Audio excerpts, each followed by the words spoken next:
What is going on, guys? Jason Burke here, Styles Clash for Life, coming at you on YouTube, and today I am wrestling with myself. This Saturday is NXT Takeover 25, and I know I haven't been around for a while. I haven't been doing a lot of videos. I've been very busy with a lot of projects. I've got books, I've got movies, and I've got photo shoots all coming out very soon. I will give you guys an update video sometime next week of what I've been doing and why I've been absent, but I wanted to bring you guys the impromptu pop-up takeover that just got announced last month and is here already this coming Saturday. There are 5 matches. I'm heading out the door. I've been busy today, so I have not had the chance to actually write anything down. I'm doing this video on the run just before I leave the house, so there are no notes this time, so I apologize if I'm forgetful or scattered here, but this show overall looks very, very good. If you guys want to hear my thoughts on AEW Double or Nothing, which I watched, I will give those to you as well. Let me know in the comments below if you guys want AEW coverage, because I'm really enjoying that company and what they're doing right now. But nevertheless, there are 5 matches this coming Saturday, and I'm looking forward to TakeOver 25. The opening match on the show is Matt Riddle versus Roderick Strong. This could be a show stealer. These two guys are workhorses. They're both strong, they're both athletic, they're both diverse. This is going to be a good matchup, good clash of styles. I can't recall ever seeing them wrestle, but I'm sure they have in PWG and AAW and a couple other ones at different points. So I'm sure they've fought before. I know they're friends. But this should be a good Haas suplex submission battle between two of the most diverse guys on the roster. I think Matt Riddle wins here. He's one of the top contenders for the title. He's got stuff going with Adam Cole in the Undisputed Era, so it makes sense that he would win and get past Strong to the next level with Adam Cole. But that being said, they're doing this thing with Roderick Strong and Adam Cole where there's kind of a division. They've been fighting for weeks and weeks now. They're finally back on the same page, so you got to think this is going to lead to another section of problems where Strong loses and Cole gets upset about it. So I think Matt Riddle wins and could be a match of the weekend type of candidate. Then we have the 4-way ladder match for the tag titles. The War Raiders left the belts in abeyance. They gave the belts up. I'm not a fan of champions giving the belts up, but I guess War Raiders were called to Raw, so they could do nothing. They could have their name changed twice and not be on the show for the last 3 weeks. So yeah, good job, guys, calling up the NXT Tag Champs, who were a hot act, just to go to Raw and not even be seen on the show for consecutive weeks. Really good job by the Raw writing team. Congratulations, guys. Anyway, so the War Raiders gave the belts up, so they are now up for grabs in a 4-team ladder match. That is Undisputed Era, Fish and O'Reilly, Street Profits, Oney Lorcan and Danny Burch, and the Forgotten Sons. I'm looking forward to this. The tag division has kind of been purged by the main roster in the last year or so. So now there are a lot of young, kind of underdeveloped teams that are in this, that are kind of trying to find their way and make their name as the next big act. To me, this is down to 2 teams for possible winning it. I don't see the Forgotten Sons winning it in spite of their push. They're not very over. I do think they're improving a lot. They're getting a lot better in the ring. The characters are a little bland, Sons of Anarchy style. Burch and Lorcan have already had their big moment at TakeOver. They had a big show-stealing match, which they lost.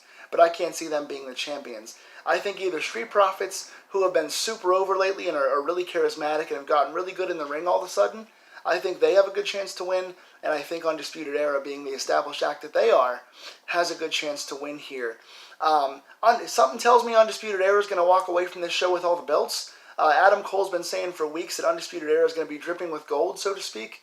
So you would think that Cole and the Undisputed Era are going to win the belts on this show. But I'm going to say Street Profits. They've been chasing for a while now. They almost beat War Raiders several times. And they're a very up-and-coming hot act right now who gets better and better.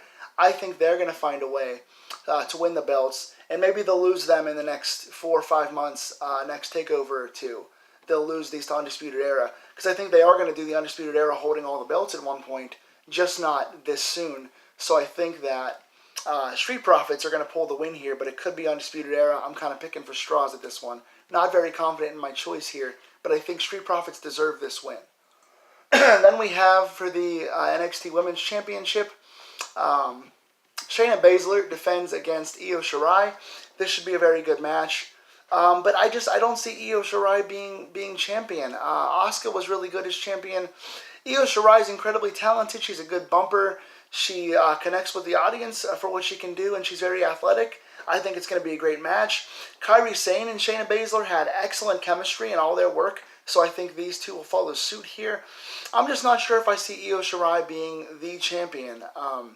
Please don't come at me in the comments. I know there's a lot of Japanese wrestling fans out there.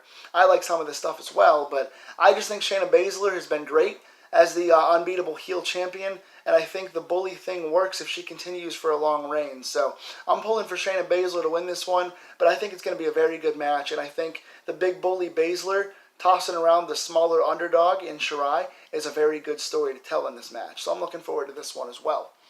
Then we have for the NXT North American Championship, the one I'm looking forward to the most on the entire show, and I think should steal the show. The two enigmatic, charismatic, flamboyant, androgynous kind of characters. Velveteen Dream defends against Tyler Breeze. I'm looking forward to this a lot. I like Tyler Breeze being back in NXT. I think he's a great fit. He's another guy who was called up and then done nothing with. He came up and feuded with Ziggler when he was called up and kind of lost right away. And then eventually, after like 2 years of doing nothing, he was thrown into the Fashion Police, which was pretty solid. They tried to save that, but never really got used. Tyler Breeze is a tremendous character. He's the last of a dying breed when it comes to characters. He knows that gimmick. He's very similar to Velveteen Dream. Both do like the flamboyant mind games characters. They're both amazing at it. I want to see more guys back in NXT that aren't being used in the main roster. I think Killian Dane's on his way back down. I'm looking forward to more guys going back down there and beefing up that roster where they can be used properly like they deserve. This should be an excellent match. Two good bumpers, two innovative guys, and two guys who know how to play to the audience. So I'm looking forward to the story these guys tell. I think Velveteen Dream retains the title, despite there being rumors that they're trying to keep Tyler Breeze in the company so he doesn't go to AEW. And they're talking about calling up Velveteen Dream soon. I hope that doesn't happen because Velveteen Dream is too good to be wasted like the other guys. Looking forward to this one a lot. I think Velveteen Dream retains here. Then in the main event for the World Championship, new champion Johnny Gargano defends against Adam Cole. Their last match at Takeover was really good. I think this is more of the same. Adam Cole's a natural heel. Having the faction gang up on Gargano, who's a natural underdog babyface, really works here. These two told a good story last month. They're going to tell a good story this time as well.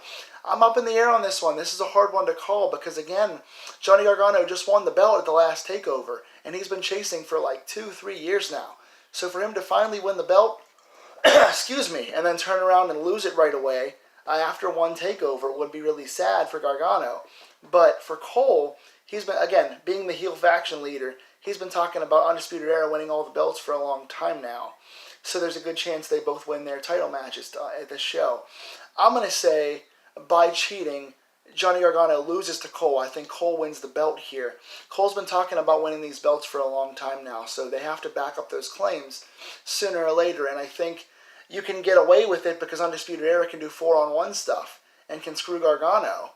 And so he doesn't lose cleanly. And so the audience can empathize more with him. Gargano is a better chaser than he is a champion. So I think the Johnny Champion doesn't last on this show. Again, I could be wrong. I'm not entirely sure about this pick at all. It could go either way.